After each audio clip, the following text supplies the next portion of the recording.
Institute is launching a new crash test to improve protection for people in serious frontal crashes. Since 1978, the federal government has conducted a full-width frontal crash test into a rigid barrier. Since 1995, the Institute has conducted a moderate overlap frontal crash test into a deformable barrier.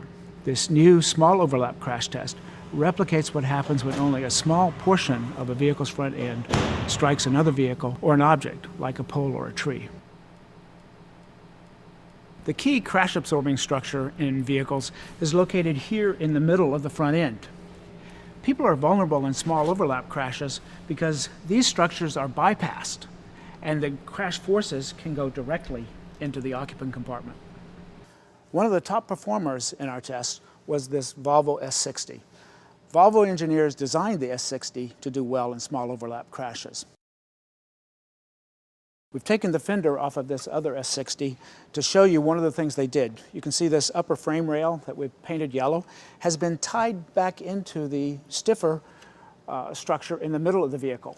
In addition, Volvo beefed up the point of the occupant compartment where this rail attaches. They also added a steel cross member to further strengthen the occupant compartment. Drivers' heads and chests are particularly at risk in small overlap crashes because the steering wheel and the driver airbag can sometimes move out of position. In this Lincoln MKZ, the dummy's head didn't even touch the airbag. In addition, head injury risk is increased if the side curtain doesn't deploy, or it deploys, as was the case in this MKZ, but it doesn't come far enough forward to protect the head from hitting hard structure. The Lexus IS was one of the worst performers in this test.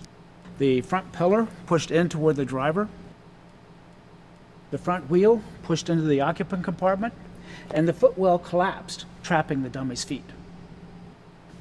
The first key to crashworthy vehicles is to keep the occupant compartment intact. If you pack a fragile item in a strong box, it's more likely to arrive at its destination without breaking.